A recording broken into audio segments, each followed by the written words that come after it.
صدر مملکت آصف علی زرداری، وزیر اعظم شہباز شریف، وزیر دفاع خواجہ آصف اور وزیر اعلیٰ پنجاب مریم نواز نے جعفر ایکسپریس آپریشن مکمل کرنے پر سیکیورٹی فورسز کو خراج تحسین پیش کیا۔ صدر مملکت نے مؤثر کارروائی میں 33 دہشت گرد جہنم واصل کرنے پر سیکیورٹی فورسز کی بہادری کی تعریف کی۔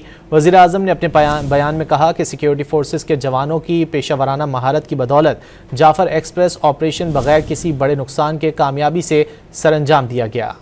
بلوچستان میں جعفر ایکسپریس پر دہشت گرد حملے کے خلاف مسلح افواج کا آپریشن کامیابی سے مکمل ہونے پر صدر مملکت آصف زرداری، وزیر اعظم شہباز شریف، وزیر دفاع خواجہ آصف، وزیر اعلیٰ پنجاب مریم نواز نے سیکیورٹی فورسز کو خراج تحسین پیش کیا۔ صدر مملکت نے مؤثر کارروائی میں 33 دہشت گرد جہنم واصل کرنے پر سیکیورٹی فورسز کی بہادری کی تعریف کی۔ انہوں نے 21 شہریوں اور 4 FC جوانوں کی شہادت پر گہرے دکھ اور افسوس کا اظہار بھی کیا۔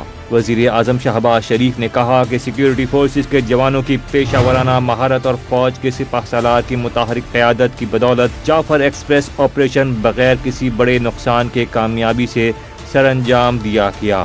وزیر دفاع خواجہ آصف نے کہا کہ بہادر محافظوں نے ملک کو بڑے سانحے سے بچا لیا۔ ان کا کہنا تھا کہ دوران آپریشن PTI والے سوشل میڈیا پر بھارتی میڈیا اور افغانستان سے ملتی جھلتی زبانیں بولتے رہے۔ وزیر اعلیٰ پنجاب مریم نواز نے کہا کہ بے گناہ مسافروں، معصوم عورتوں اور بچوں کو ڈھال بنانا بزدلی کی بدترین مثال ہے۔ ہلاک ہونے والے دہشت گرد نشان عبرت بن چکے ہیں۔ گزشتہ روز DG ISPR نے ایک نجی چینل سے گفتگو کے دوران آپریشن مکمل ہونے کی تصدیق کرتے ہوئے بتایا تھا کہ تمام یرغمالی مسافروں کو بازیاب کروا لیا گیا ہے۔